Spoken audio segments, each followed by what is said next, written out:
हम देखेंगे prokaryotic cells eukaryotic cells में अंतर। प्रोकैरियोटिक सेल्स और यूकैरियोटिक सेल्स में क्या क्या अंतर है इसके बारे में हम देखते हैं। तो सबसे पहले हम देखते हैं जो है प्रोकैरियोटिक सेल्स है। प्रोकैरियोटिक सेल्स, तो आप प्रोकैरियोटिक सेल्स में देखेंगे प्लाज्मिड होता है। इसमें क्या होता है? प्लाज्मिड होता है। राइबोसोम्स होता है। राइबोसोम्स क्या करता है? प्रोटीन का फॉर्मेशन करता है, प्रोटीन का निर्माण करता है। ठीक है। उसके बाद इसमें डीएनए भी होता है, न्यूक्लियोइड होता है जिसे हम डीएनए कहते हैं। ठीक है। इसे आप देख रहे हैं, इसके क्या है? फ्लैजेला है, फ्लैजेलम है, फ्लैजेला है। ठीक है। मूवमेंट करने के लिए होता है। ठीक है। इसमें छोटे छोटे रोम्स दिखाई देते हैं इसमें। ठीक है। छोटे छोटे रोम्स दिखाई देते हैं किसमें? प्रोकैरियोटिक सेल्स में। तो प्रोकैरियोटिक सेल्स में प्लाज्मिड होता है, राइबोसोम्स होता है और डीएनए होता है प्रोकैरियोटिक सेल्स में, और फ्लैजेलम होता है। इधर देखेंगे आप यूकैरियोटिक सेल्स में। यूकैरियोटिक सेल्स जो होती है जो हम लोगों में होती है, जैसे जानवर में होती है, जैसे ह्यूमन बीइंग्स है, हम लोगों में यूकैरियोटिक सेल्स पाई जाती है। तो आप देख रहे हैं यहाँ माइटोकॉन्ड्रिया है, माइटोकॉन्ड्रिया है। ठीक है। माइटोकॉन्ड्रिया यहाँ पे राइबोसोम से भी है, लाइसोसोम भी है और इंडोप्लाज्मिक रेटिकुलम भी है। ठीक है। जो इंडोप्लाज्मिक रेटिकुलम होता है, जिस बात की जाती है endoplasmic reticulum, endoplasmic reticulum, endoplasmic reticulum होता है, टू टाइप्स हो जाता है। ठीक है। स्मूथ होता है, स्मूथ स्मूथ इंडोप्लाज्मिक रेटिकुलम होता है, और rough rough rough endoplasmic reticulum होता है। ठीक है। जो रफ होता है, रफ वाले क्या होता है? राइबोसोम पाए जाते हैं, राइबोसोम पाए जाते हैं। क्या होता है? राइबोसोम पाए जाते हैं। जो रफ है इंडोप्लाज्मिक रेटिकुलम है, जिसपे क्या होता है कि राइबोसोम्स पाए जाते हैं। जो स्मूथ होता है इंडोप्लाज्मिक रेटिकुलम होता है, उसमें क्या होता है? फैट पाया जाता है। क्या पाया जाता है? वसा पाया जाता है। तो स्मूथ आप देख रहे हैं इधर, ये रफ है, ये क्या है? रफ इंडोप्लाज्मिक रेटिकुलम है। रफ इंडोप्लाज्मिक रेटिकुलम पे क्या पाया जाता है? राइबोसोम्स पाए जाते हैं। राइबोसोम क्या करता है? यूकैरियोटिक सेल्स में प्रोटीन का फॉर्मेशन करता है। इधर जो है आप देख रहे हैं ये स्मूथ है, ये वाला इधर वाला हिस्सा देख रहे हैं आप, स्मूथ है, स्मूथ इंडोप्लाज्मिक रेटिकुलम है। तो यहाँ पे क्या है? ये किसका फॉर्मेशन करता है? इसमें क्या पाया जाता है? फैट पाया जाता है, वसा पाया जाता है। ठीक है। अब ठीक है। अब ये क्या करता है? जो न्यूक्लियस है, जो न्यूक्लियस है, केंद्रक है, इसको सपोर्ट करता है, इसको पचकने नहीं देता। इसका सपोर्ट करने के काम कौन करता है? इंडोप्लाज्मिक रेटिकुलम करता है। ठीक है। इंडोप्लाज्मिक रेटिकुलम का काम है कि न्यूक्लियस को सपोर्ट देना, इस साइड सपोर्ट देना, जिससे न्यूक्लियस क्या है? पिचके ना। ठीक है। साइड से दबे ना, इसका काम है इंडोप्लाज्मिक रेटिकुलम का। ठीक है। इसके बाद देख रहे हैं आप, यहाँ पे क्या है? यहाँ पे क्या न्यूक्लियस है? यहाँ पे नहीं है न्यूक्लियस। ठीक है। आप देख रहे हैं इसमें प्रोकैरियोटिक सेल्स में न्यूक्लियस नहीं है। और आप देखेंगे जो है वैक्यूल्स है, वैक्यूल्स देख रहे हैं जो वाटर को स्टोर करता है। वाटर जो होता है, जल होता है, उसको स्टोर करने का काम कौन करता है? वैक्यूल्स करते हैं। वैक्यूल्स क्या करते हैं? जल को धारण करते हैं, जल को स्टोर करने का काम कौन करता है? वैक्यूल्स करते हैं। लेकिन दोस्तों इसमें क्या वैक्यूल्स नहीं है। ठीक है। ठीक है, जिसमें वैक्यूल्स नहीं है। ठीक है। तो हम लोगों में क्या होगा? यूकैरियोटिक सेल्स पाई जाती है, जितने बैक्टीरिया हो गए, वायरस हो गए। बैक्टीरिया और वायरस में कौन से देखने को मिलेगा? आपको प्रोकैरियोटिक सेल्स देखने को मिलेगी। तो इसमें जो ऑर्गन ही नहीं है, लाइसोसोम भी नहीं है इसमें, माइटोकॉन्ड्रिया, इसमें ना लाइसोसोम है, ना माइटोकॉन्ड्रिया है, ना वैक्यूल्स है। तो इसको रेप्लिकेशन करने में बहुत जल्दी मदद मिल जाती है, ये बहुत जल्दी रेप्लिकेशन कर जाती है। और बहुत जल्दी वायरस और बैक्टीरिया जब भी इन्फेक्ट करते हैं, बॉडी के अंदर जब जाते हैं, तो बहुत जल्दी अपनी कॉपी पेस्ट मार देते हैं। ठीक है। क्योंकि उसके अंदर क्या है? ऑर्गन सिस्टम बहुत कम है। तो उनमें ऑर्गन ही खाली 3 सिस्टम उसके पास है।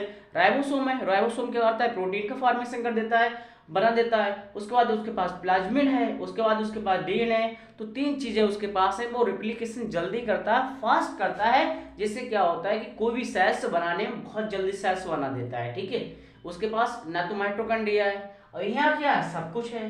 तो यहाँ वाला जो है, ये चीजें हम लोग मल्टीप्लाई इतनी जल्दी रिप्लिकेशन नहीं कर पाते हैं। लेकिन ये वायरस और बैक्टीरिया जो है, इसके प्रोकैरियोटिक सेल्स में आता है, तो अपनी जो रिप्लिकेशन करके बहुत जल्दी कॉपी बना देता है, जिससे व्यक्ति का हो जाता है, बहुत जल्दी इन्फेक्ट हो जाता है। लेकिन जो यूकैरियोटिक सेल्स होती है, यूकैरियोटिक सेल्स किसमें मिलती है? एनिमल्स मिलती है, हम लोगों में मिलती है यूकैरियोटिक सेल्स में। यहाँ मल्टीप्लिकेशन बहुत टाइम में हो पाता है। ठीक है। जैसे आप देख रहे हैं तो जल वाटर का स्टोर कौन करता है, वैक्यूल्स करते हैं। वैक्यूल्स का काम है कि जल को धारण करना, जल को रखना, अगर कितना हमें जरूरत है उस हिसाब से, सेल्स को कितना पानी की जरूरत है उस हिसाब से वो है जो वैक्यूल्स है जल को स्टोर करके रखते हैं। ठीक है। अब सेंट्रोसोम होता है, सेंट्रोसोम देख रहे हैं आप लोग को, सेंट्रोसोम होता है, सेंट्रोसोम इसका काम होता है, जैसे क्या होता है कि निर्देश देता है, ये डायरेक्टर होता है, निर्देश होता है पूरी सेल्स का। और बात की जाए तो डायरेक्टर कौन है, जो निर्देश देता है पूरे, वो कौन है, न्यूक्लियस। अगर वो सेल्स को निर्देश देता है कि भाई आपको क्या करना है, अगर बच्चे के 2 हाथ बनाना है, बच्चे के बनाना 2 हाथ बनाना है, तो कौन निर्देश देगा, न्यूक्लियस निर्देश देगा सेंट्रोसोम को। ठीक है। तो क्या बच्चे दो हाथ बन जाएंगे। ठीक है। अब उसने कहा 2 पैर बनाना है, ठीक है, 2 पैर बनाना, तो जी काम 2 पैर बनाना है, तो इसका निर्देश देता है न्यूक्लियस। सारी जानकारी न्यूक्लियस के पास होती है कि कौन सा काम कराना है और कितना आदेश देना है, निर्देश देना, उसी हिसाब से सटीक निर्देश देता है। जिस सेल्स को देगा वही सेल्स इसका काम करेगी, क्योंकि यहाँ पे जो निर्देशक का काम करता है पूरा सबको, पूरे यहाँ के सेल्स का मुखिया समझो इसको। ठीक है। तो इसको आदेश देगा, और 2 हाथ बनाना है या 2 आंखें बनाना है या 2 पैर बनाना है, इसके सारे निर्देश जाते हैं न्यूक्लियस और सेंट्रोसोम को, और देता है तो 2 दे देगा। कभी कभी क्या होता है कि जो न्यूक्लियस है, ये न्यूक्लियस जो है ये खुद पकड़ा जाता है, इसको निर्देश देना होता है कुछ, और कुछ अगर निर्देश दे देता है तो क्या हो जाता है कि वाला उसने कह दिया कि 2 आंखें बनाना है, लेकिन इसने खुद निर्देश ही गलत दे दिया, 3 आंखें बनाना है, तो वो आंखें कितनी बन जाएंगी, 3 बन जाएंगी। ठीक है। तो सेल्स का ज्यादा सेल्स बनना सही नहीं होते, ये बॉडी में हमारी सेल्स ज्यादा बनना सही नहीं होती है। ठीक है।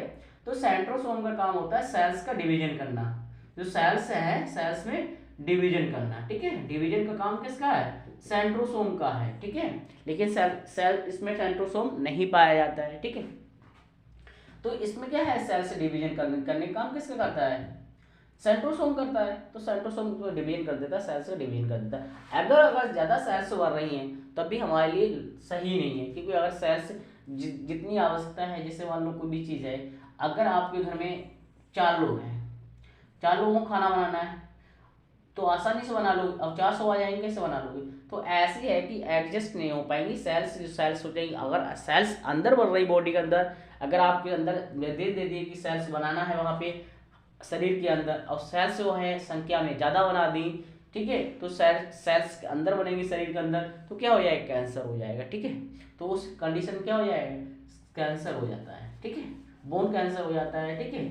ब्रेस्ट कैंसर हो जाता है, जहाँ पे सेल्स ज़्यादा बनेंगी वही जगह पे कैंसर कॉज होने के सिम्टम दिखाई देने लगेंगे। गोल्जी बॉडी क्या होती है, यहाँ पे गोल्जी बॉडी, वहाँ पे गोल्जी बॉडी नहीं है, प्रोकैरियोटिक सेल्स में गोल्जी बॉडी नहीं है। तो गोल्जी बॉडी जो है, गोल्जी बॉडी क्या करती है, एक एनर्जी जो है, एनर्जी है, इसका ट्रांसपोर्ट करती है। भाई सबको एनर्जी चाहिए, इनको सबको चाहिए, जितनी ऑर्गन सेल्स हैं यहाँ पे, ठीक है, इनके अंग हैं, तो सबको एनर्जी चाहिए, लेकिन क्या करती है कि ट्रांसपोर्ट करती है। जैसे आप बोल रहे लगातार, तो हम मूवमेंट नहीं कर रहे हैं तो हमें एनर्जी जरूरत नहीं, जीभ को ज़्यादा एनर्जी की जरूरत है, तो सारी एनर्जी कहाँ आ रही है, जीभ में, टंग में आ रही है। तो ये एनर्जी कौन ट्रांसपोर्ट कर रहा है, तो गोल्जी बॉडी कर रही है, कि बॉडी हमारी है जो सेल्स से बनी हुई है, तो सेल्स से बनी होने के कारण क्या रही, गोल्जी बॉडी जो है एनर्जी को ट्रांसपोर्ट करती है, कि जिस चीज में जहां आवश्यकता है एनर्जी की वहां को पहुंचा देती है। ठीक है। अब जैसे एथलीट है तो उसके लिए क्या चाहिए, मतलब एथलीट है तो उसको वहां जरूरत है, कोई बॉक्सर है बॉक्सिंग कर रहा है, ठीक है, बॉक्सिंग कर रहा है तो उसके हाथों में एनर्जी चाहिए, तो पूरी बॉडी कहाँ एनर्जी आ जाएगी, उसके हाथों में आ जाएगी। ठीक है। तो गोल्जी बॉडी एनर्जी को ट्रांसपोर्ट करती है। ठीक है। तो ये चीजें देख रहे हैं आप, इसमें देख रहे हैं आप, जो क्या है, आप जो कोशिका है, तो कोशिका के अंदर जो है, जो कोशिका है सेल्स है, और सेल्स के अंदर क्या है, द्रव भरा हुआ है, तो कोशिका द्रव हो गया। ठीक है। अगर भैया जी कोशिका है, कोशिका के अंदर द्रव भरा हुआ है, तो कोशिका द्रव बोलेंगे, क्या बोलेंगे इसको, कोशिका द्रव बोलेंगे। और न्यूक्लियस में द्रव भरा हुआ है तो न्यूक्लियस द्रव बोलेंगे।